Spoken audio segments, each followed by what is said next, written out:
चुन्यू ने देखा कि ली ताइचोंग दागोन वे यानिन का मुकाबला नहीं कर पा रहा था और उसे कोई शौक नहीं लगा। आखिरकार सामने वाला इक्लिप्स मून ऑर्गेनाइजेशन का सेकंड इन कमांडर था और उसने एक्सपेक्ट नहीं किया था कि ली ताइचोंग उसे हरा पाएगा। जो वजह थी ली ताइचोंग को वहां लाने की, वो बस ये थी कि वो उसे सामने से रोक सके। हालांकि ली ताइचोंग ने मदद के लिए चीख मारा, उसका शरीर बहुत जल्दी जमीन पर मूव कर रहा था और उसके हाथ में जो मोटी आयरन चेन थी वो दागोन वे यानिन के पैरों पर फेंक कर उन्हें रोकने की कोशिश कर रहा था। चुन्यू ने लू शैंग से कम्युनिकेशन डिवाइस के थ्रू कहा, तुम उन दोनों को पीछे संभालो, मैं ली ताइचोंग की मदद करके उस बड़े आदमी को मार देता हूँ पहले। लू शैंग ने जवाब दिया, ठीक है, उन्हें मुझ पर छोड़ दो। लू शैंग ने आसमान से जमीन पर देखा, हंड्रेड्स ऑफ मीटर ऊपर से, और उसके बड़े पंजों से डजन ऑफ लाइटनिंग बोल्ट्स निकलकर कुरोसावा अकीरा और साकुराबा यूजी गुआंग पर मारने के लिए भेजे। दोनों को एक एक कदम पीछे हटना पड़ा। उनके मेथड्स लू शैंग के लिए बहुत डिसएडवांटेजियस थे। लू शैंग बहुत तेज स्पीड से आसमान में सोर कर रहा था और कुरोसावा अकीरा के हैंड कैनन्स भी उसे टारगेट करके शूट नहीं कर पा रहे थे। ली ताइचोंग को दागोन वे यानिन ने सीधा हराया और वो सिर्फ अपने स्किल्स का इस्तेमाल करके टाइम डिले कर रहा था। फिर उसने चुन्यू से मदद के लिए चीख मार कर कहा। ये देखकर चुन्यू को अपना रास्ता मोड़ना पड़ा और वो दागोन वे यानिन पर अटैक करने के लिए उससे कोऑपरेट करने लगा। आसमान में बर्फ और स्नो स्टॉर्म्स भर गई थी जो जमीन और आसमान को ढक रही थी और बहुत बड़ा एरिया कवर कर रही थी। इस वक्त चुन्यू अपने आप को मिलियंस ऑफ पीपल में ट्रांसफॉर्म कर चुका था और अगर वो थोड़ी बर्फ के टुकड़े तोड़ता भी तो भी उसे ज्यादा फर्क नहीं पड़ता। इसके बिल्कुल उल्टा दागोन वे यानिन को ऑर्क सिस्टम के ट्रांसफॉर्मेशन के कारण आर्मर पहना नहीं जा सकता था, जिसकी वजह से उसका स्किन एक्सपोज था। चुन्यू के अटैक के लंबे समय तक लगते रहने से ये बिल्कुल ब्लंट नाइफ से कटने जैसा था और वो धीरे धीरे मार दिया जाएगा। पर इस बार दागोन वे यानिन को चुन्यू के अटैक से कोई पैनिक नहीं हुआ। बहुत लोग गलत समझते हैं कि जो लोग प्योर मांस पेशियों से भरे होते हैं और जो हंड्रेड्स ऑफ किलोग्राम्स वजन रखते हैं वो बस लिम्स वाले इडियट होते हैं जिनके पास दिमाग नहीं होता। दागोन वे यानिन हमेशा इस सोच पर हंसी उड़ाता था।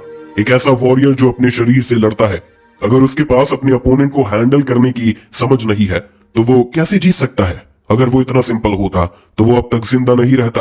अपोकलिप्स के बाद भी तुम मेरे खिलाफ वही पुरानी चालें चलकर मुझे हराना चाहते हो, ये तो बहुत बेवकूफी है।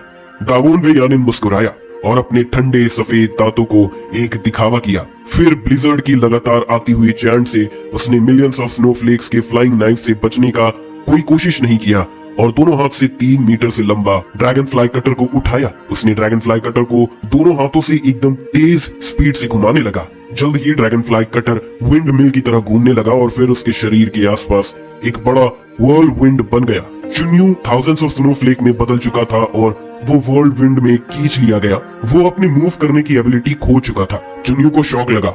उसने सोचा नहीं था कि ये बड़ा आदमी इतनी जल्दी उसकी एबिलिटी का काउंटर सोच लेगा, लेकिन इस वक्त अगर उसने अपना ट्रांसफॉर्म फॉर्म रिलीज किया तो वो दागोन वे यानिन के क्लोज रेंज अटैक से पकड़ लिया जाएगा। मुझे ऐसे ट्रैप करने की कोशिश मत करो, चुन्यू ने चिल्लाया और स्नो स्टॉर्म धीरे धीरे दूर की तरफ फैलने लगा। लेकिन दागोन वे यानिन की मूवमेंट्स हर बार और तेज होती गई और एक हरिकेन जो आंखों से दिखाई दे रहा था उसके अराउंड बन गया।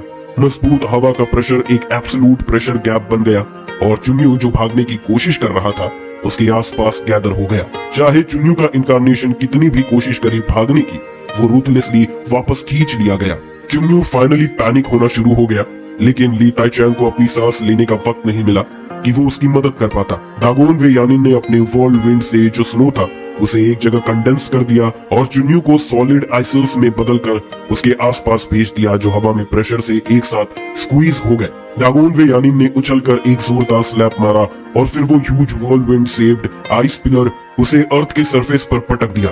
फिर उसने अपने राइट फुट से जोर से स्टैंप मारा, जमीन टूट गई और मिट्टी और पत्थर गिर गए। चुन्यू टेम्पररी जमीन पे सील हो गया। ये चुन्यू को कुछ देर के लिए मार नहीं सकता था, लेकिन चुन्यू के पास अब एस्केप करने का कोई तरीका नहीं था। ये देखकर लू शैंग और ली ताइचोंग थोड़े पैनिक्ड हो गए। चुन्यू इन दोनों का मेन फोर्स था। अब जब वो सील हो गया था तो उन दोनों का कॉम्बैट इफेक्टिवनेस बहुत ज्यादा रिड्यूस हो गया था, खासकर एक इतने बड़े खतरनाक बीस्ट दागोन वे यानिन के लिए उनके अटैक मेथड्स को चलाना बहुत मुश्किल हो गया था। हमें डेप्यूटी कैप्टन को बचाना होगा, वरना ली ताइचोंग उस मॉन्स्टर सुमो रेसलर को नहीं रोक पाएगा। लू शैंग को अपने अटैक टारगेट चेंज करना पड़ा। वो जल्दी से हवा में घूमा और फिर दागोन वे यानिन की तरफ शार्प लाइटनिंग स्प्यू करते हुए दौड़ा, उसके टॉर्सो को टारगेट करते हुए। दागोन वे यानिन की स्पीड उसका स्ट्रॉन्ग पॉइंट नहीं था और वो इस लाइटनिंग अटैक को अवॉइड नहीं कर पाया। लाइटनिंग बोल्ट्स सीधा उस पर गिरने लगे और इलेक्ट्रिक लाइट क्रैकल कर रही थी, लेकिन लाइटनिंग उसके आसपास घूमती रही और ज्यादा डैमेज नहीं हुआ। दागोन वे यानिन ने थोड़ा हंसी की, ये लेवल का अटैक मुझे हर्ट नहीं कर सकता। लू शैंग की एबिलिटी लाइटनिंग थी, लेकिन ये बस उसके एबिलिटी से बनाई गई बायो इलेक्ट्रिसिटी थी, असली लाइटनिंग नहीं थी। अगर ये असली 1,00,000 वोल्ट लाइटनिंग होती तो दागोन वे यानिन को भी इसे झेलना मुश्किल हो जाता। लू शैंग के प्यूपल्स अचानक से श्रंक हो गए और उसके दिल में एक बुरा एहसास हुआ। उसे लग रहा था कि वो गलत सोच रहा था। उन्हें नियॉन रोनिन के स्ट्रेंथ को अंडर एस्टिमेट कर लिया था, जो समुद्र पार करके आए थे। उनका स्ट्रेंथ उनकी गॉड टीम से कम नहीं था। लू शैंग ने अपने दांतों को कस लिया, समझ गया कि उसके पास अब कोई और ऑप्शन नहीं था। ये बैटल हेडक्वार्टर्स के टॉप लीडर्स देख रहे थे, उसे भागना नहीं चाहिए था। ये सोचकर उसने अपने मुंह में लाइटनिंग बॉल को और बड़ा करना शुरू किया ताकि वो दागोन वे यानिन को एक फेटल ब्लो दे सके, या कम से कम उसे जमीन से ऊपर जाने के लिए मजबूर कर सके ताकि चुन्यू को भागने का मौका मिल सके। लेकिन जैसे ही वो अपनी स्ट्रेंथ इकट्ठा कर रहा था, दागोन वे यानिन ने अचानक एक अजीब गेस्चर किया।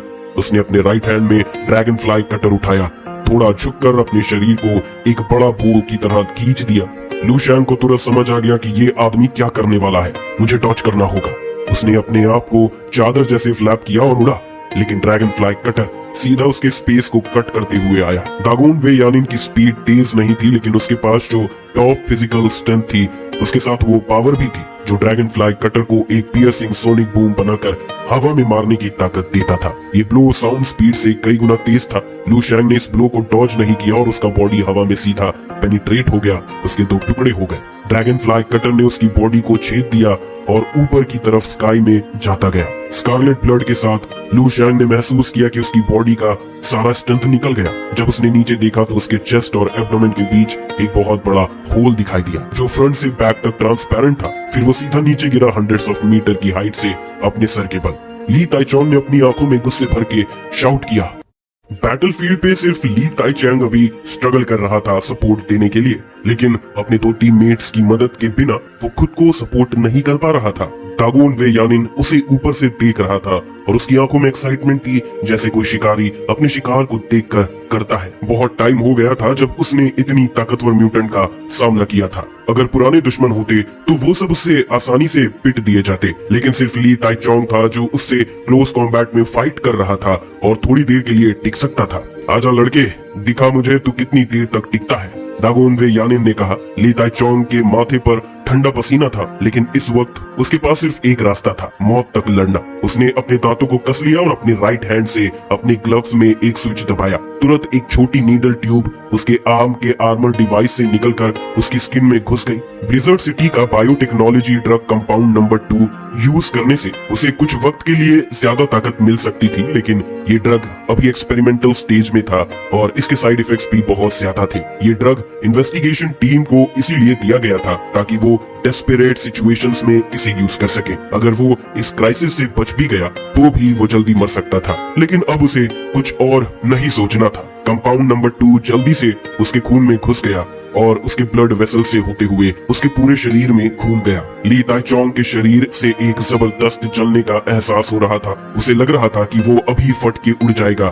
इतनी ताकतवर शक्ति थी कि वो अपने आप को मारने के करीब था और अब उसे इस ताकत को रिलीज करने के लिए एक जगह की जरूरत थी। दागोन वे यानिन ने उसके बदलाव को देखा और उसके चेहरे पर और भी ज्यादा एक्साइटमेंट की मुस्कान आ गई। किसी को भी इधर आने मत देना, मैं इससे अकेले लड़ना चाहता हूँ। ली ताइचोंग की आंखों में लाल रंग था और उसने गुस्सा करते हुए दहाड़ मारा और दागोन वे यानिन की तरफ दौड़ा। बैटलफील्ड पर खून और मांस हर जगह उड़ने लगे। शॉकिंग एक्सप्लोजन्स और हथियारों की टकरार की आवाज आसमान में गूंज रही थी। बस 3 मिनट बाद सब कुछ शांति में बदल गया। कुफेई का सर साकुराबा यूजी गुआंग के हाथों में था। चुन्यू का जीवन और मौत अनजान था और ली ताइचैंग बिल्कुल गायब हो गया था। सिर्फ उसका अजीब शेप का हैवी आर्मर, जमीन पर खून के फूल बिखरे हुए थे। कंपाउंड नंबर 2 का इस्तेमाल करते हुए वो अपनी लिमिट्स को बार बार तोड़ रहा था और इस हाई इंटेंसिटी बैटल में उसके हाथ पैर तेजी से डिसइंटीग्रेट हो गए। नॉर्दर्न फ्रंट पूरी तरह से हार गया। इस वक्त दागोन वे यानिन की आंखों में थोड़ा डिसअपॉइंटमेंट था। ये खत्म हो गया, कितनी अफसोस की बात है। मुझे इतनी खुशी महसूस किए हुए काफी टाइम हो गया। उसके पीछे खड़ा हैवी गनर कुरोसावा अकीरा ने हल्की आवाज में कहा, लड़ाइयों का नतीजा तो पहले ही तय हो गया था, है ना मिस ताकेउची की डिविनेशन कभी गलत नहीं होती। कॉम्बैट कमांड सेंटर में जू जंग का चेहरा बहुत सीरियस था और उसकी आवाज में थोड़ी सी बदलाव थी। ये कैसे हो सकता है, सब हार गए? नॉर्दर्न फ्रंट के किनारे जू जंग ने जैंगी से कांटेक्ट किया और उसे बताया कि टोंग शेंगतोंग ने इक्लिप्स मून ग्रुप के हेडक्वार्टर्स में घुसकर लड़ाई शुरू कर दी है। वेस्टर्न फ्रंट पूरी तरह से वाइप आउट हो गया है। नॉर्दर्न फ्रंट को होल्ड करना जरूरी है ताकि टोंग शेंगतोंग को इक्लिप्स मून ग्रुप के लीडर को मारने का वक्त मिल सके। जैंगी अपने आप को रोक नहीं पाया और जैंगनिन स्क्वायर के सेंटर की तरफ देखा। उसकी आंखें नैरो हो गई थी, जैसे उसने वहां दो बहुत ताकतवर फोर्सेस को धीरे धीरे उठते हुए महसूस किया। दरअसल ये दोनों फोर्सेस उसकी अपनी ताकत से भी काफी ज्यादा पावरफुल थी। अचानक जैंगी के दिमाग में एक आइडिया आया, क्या मुझे इस मोमेंट का फायदा उठाकर टोंग शेंगतोंग की मदद करनी चाहिए? लेकिन जैसे ही ये आइडिया दिमाग में आया, उसने खुद ही उसे छोड़ दिया। उसे टोंग शेंगतोंग की एबिलिटीज के बारे में कुछ भी नहीं पता था और ना ही वो इक्लिप्स मून के ट्रम्प कार्ड को जानता था। अगर उनकी एबिलिटीज कोऑर्डिनेट या रिस्टेन नहीं कर पाई तो 1+1 शायद 2 के बराबर ना हो। और इसके अलावा उसे ये भी गारंटी नहीं थी कि इक्लिप्स मून के पास कोई और बैकअप नहीं था। हेडक्वार्टर्स ने पहले से ही एक परफेक्ट प्लान बनाया था ताकि हेवनली गॉड टीम को अच्छी कॉम्बैट कंडीशंस मिले और ये म्यूटेंट्स जो आउटर सिटी से आए हैं उनको यूज किया जा सके। मुझे यकीन है कि टोंग शेंगतोंग वहाँ की सिचुएशन हैंडल कर सकता है। जैंगी ने अपने लिप्स कर्ल करते हुए कामली कहा, अगर सबसे बुरा सिचुएशन होता है तो भी वो मेरे एक्सेप्टेबल रेंज में ही रहेगा। पहले हेडक्वार्टर्स ने हमारे आउटर सिटी म्यूटेंट्स को बेट बनाकर इक्लिप्स मून को अपनी ताकत दिखाने पर मजबूर किया था, लेकिन इस बार मैं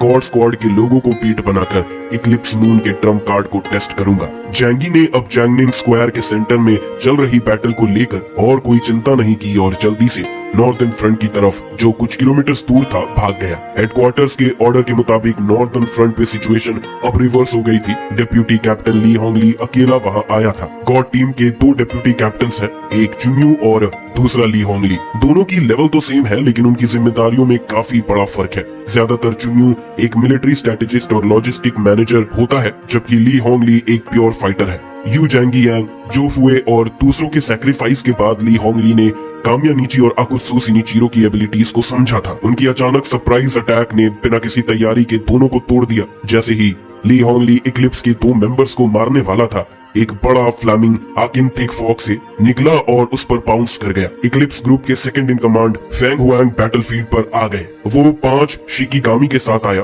golden giant ape Kanaru, silver 6 tailed fox Jinmaru, blue bird Aoki, red 3 headed dog Akamaru और ग्रे क्रो हुई। ली होंगली ने फेंग हुआंग को बैटलफील्ड पर देखा और उसके चेहरे पर एक प्राउड फाइटिंग स्पिरिट दिखाई दी।